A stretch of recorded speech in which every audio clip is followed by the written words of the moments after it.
Well, let's just go ahead and jump on right in it. Let's just go ahead and talk about it. If you watched last night's Grammy Awards, you already know what we're going to talk about. If you did not watch last night's Grammy Awards, then let me just go ahead and catch you up to speed. Yes, Beyoncé has lost Album of the Year yet again to one of her white peers. I'm kind of just speechless at this point. No, I'm not speechless. I have some words. But where to start? Where to start? I wasn't shocked. I was disappointed, for sure, but I was not shocked. If you watched my Grammy nomination video, I literally called this, like, to the exact T. Shout out to me, though, because I called even the exact awards that she would win. Usually my predictions are not all the way there, but this year, unfortunately, they were. But if you watched my Grammy video, you already know what I said. I was not banking on Album of the Year. And I'm not going to hold you, like, throughout the campaign. I had gotten a little bit hopeful because this year the narrative going into the awards was unanimous. Beyoncé deserves Album of the Year. It was being touted amongst the press. Renaissance finished the year at #1 critically on top of most major lists. Renaissance was the clear Album of the Year as far as critical acclaim goes. So, that being said, I had gotten a little hopeful. A little bit, a tiny bit hopeful. I'm like, well, maybe this is the recipe that will do it. It just was not the case. Album of the Year, Harry Styles, Harry's House. Honestly, kind of one of the more offensive wins if Beyoncé did not win. I mean, if you're not going to give it to Beyoncé, at least give it to Bad Bunny. I mean, his album literally was the most streamed album in the past year, outstreamed Harry's House. And it's something different, you know. Bad Bunny was the first non-English album to be nominated for Album of the Year. It would have been an amazing win for Bad Bunny. But I would have taken ABBA. I would have taken ABBA over Harry's House.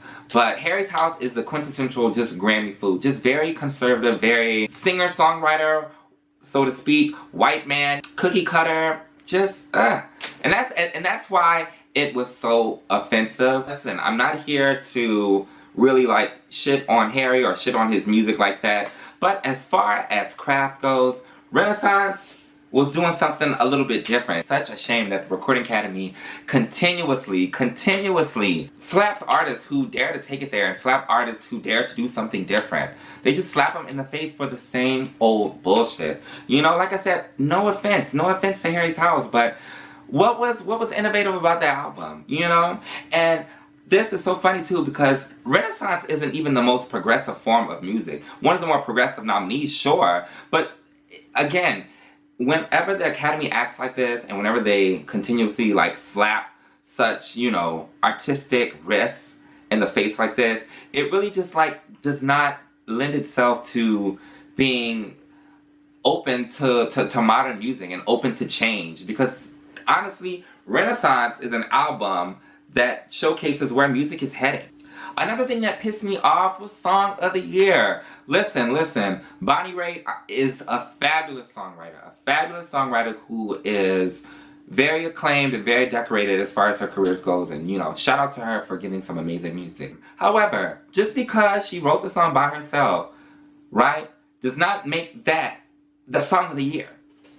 What? That song was not the Song of the Year. That song is not even the best of what Bonnie Raitt could do. So I'm just like, whenever they do that, I'm just like, y'all are trying to be contrarian to a point where like, y'all look crazy now, right? I'm sure, like I said, a fabulous, beautiful song. Fabulous, beautiful song. Song of the Year, it was not. It was not. That wasn't even that lady's best.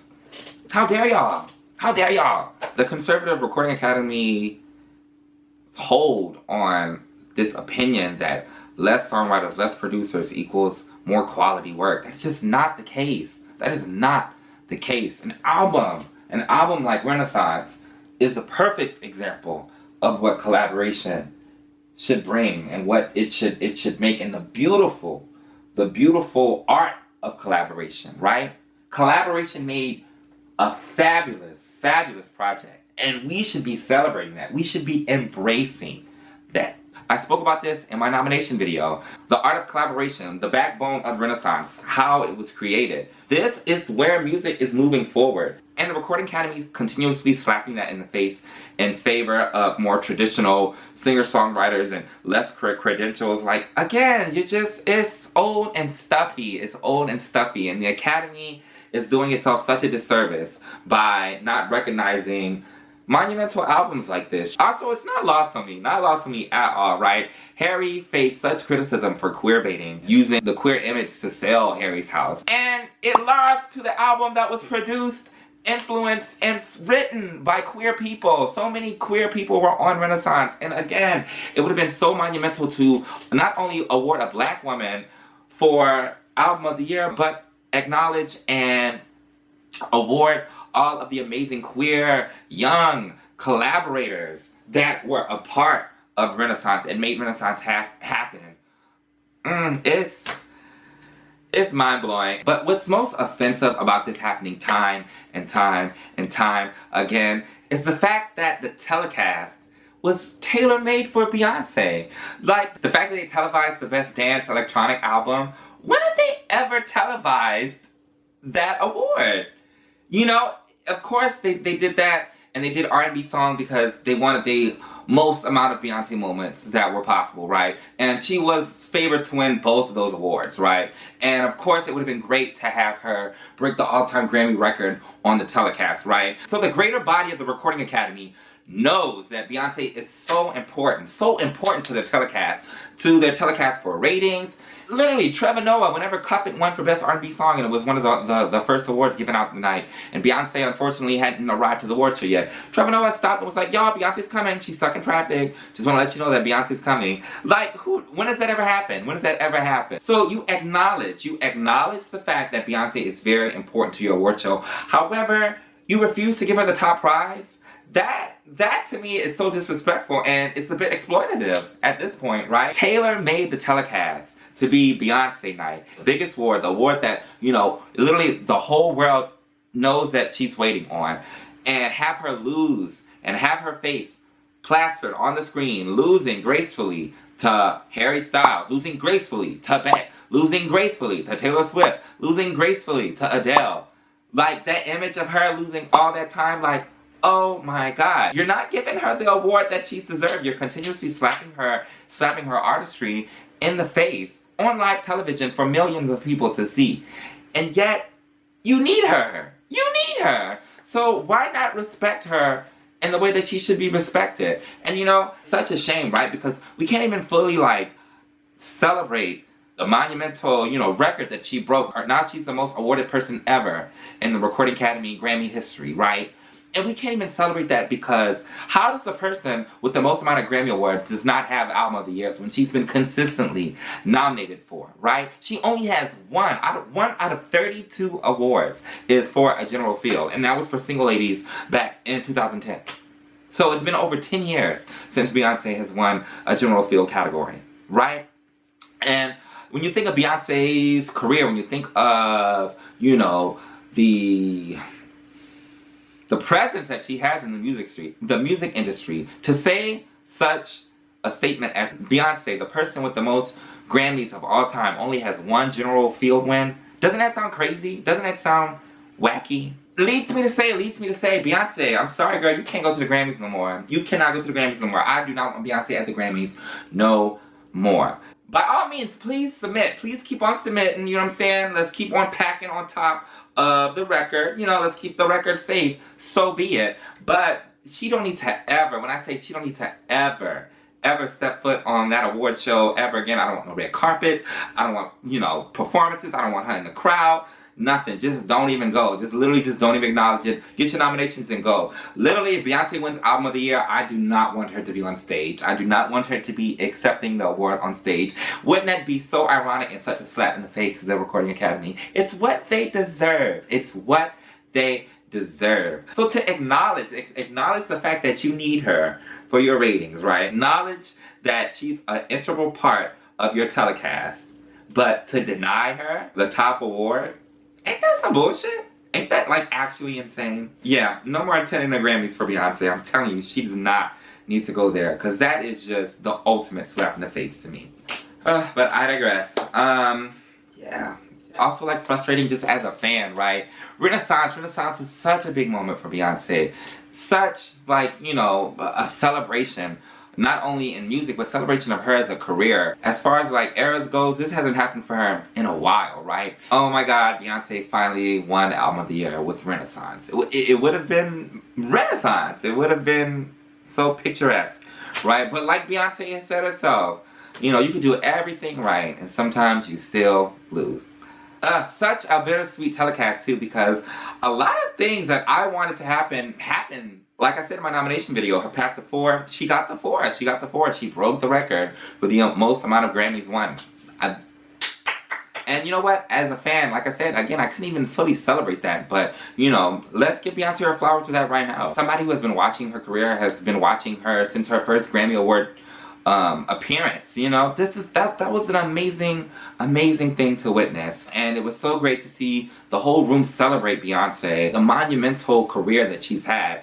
And you know, it's such a great celebration to a woman who has dedicated, you know, her life to, you know, making great music and really just like giving beautiful art to the world. So shout out to Beyonce. Like I said, I can't even talk about how much and how cool that is, right? And you know, she's gonna still keep on collecting them. Still in her prime. And you know, I spoke about this in my 2020 Grammy or 2021 Grammy recap. The Grammys now is literally Beyonce competing with people that grew up listening to her. I saw Lizzo's acceptance speech for Record of the Year, which, oh my goodness, I'm so happy that she won that. She gave a shout out to Beyonce. First of all, Lizzo, that is stand down. Not only did she give Beyonce her flowers, she named the gospel medley from Survivor as something that was really monumental to her. And I'm like, girl, you are a stan. You are a stan down. Like, I was just like, whoa. Like, for her to pull that one out,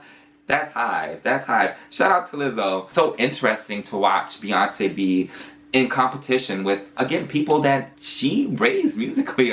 When legends go on there, you know, I'm doing my little retirement circuit, like, oh, here's a legend, you know, we're giving the legend, you know, his things because he's a legend, but yeah, he's not gonna win, but yeah, here you go.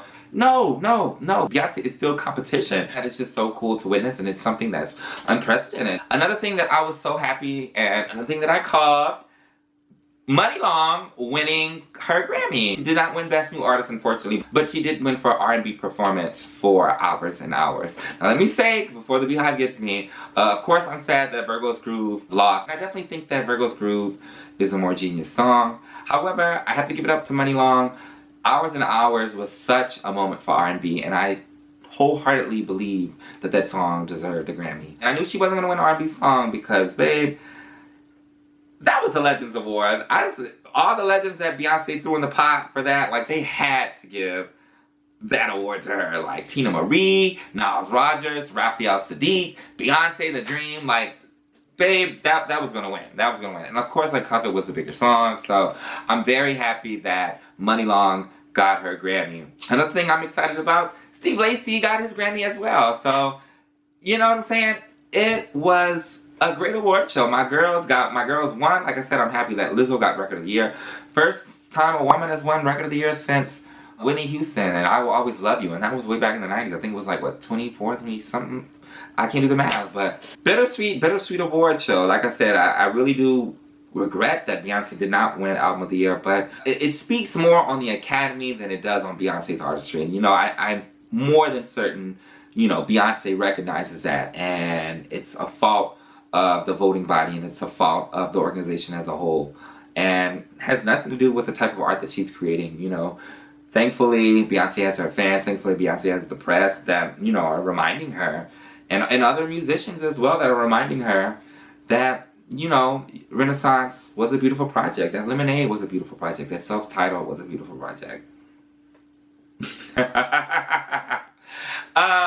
Give my girl her award. I'm dead serious though. If Beyonce does win Album of the Year, she better not be there to accept it. She better not be there to accept it. And you know what also is just so weird about all of this, and why I have to check myself as a fan, right?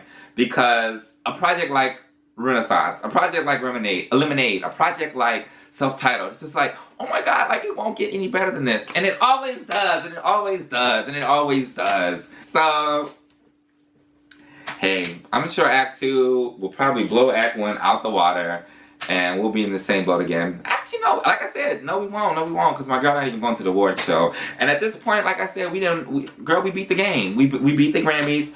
Everything else is just, girl, icing on the cake. So, come on. Give it to us. Give it to us. You know, these are just paperweights at this point. Anyway, it is what it is. Congratulations to Beyonce for having a fabulous night. You are more than deserving. Love you down, girl. I'm going to see you on tour. Thank y'all for watching. Thank y'all for tuning in to The Bayou. Let me know your thoughts. I don't hear your thoughts on the album of the year. I said what I said. Hey, I don't care. But let me know your thoughts on the other wins who y'all were expecting to win. Let's get the conversation going. Let's get the conversation going. Also, Beyonce has a lot of new things in the works. A new tour. Did y'all get y'all tickets? I haven't got my tickets yet. She just released a new remix for Cuff It, the Wetter remix, which I did not film a reaction video because I didn't feel like waiting to react.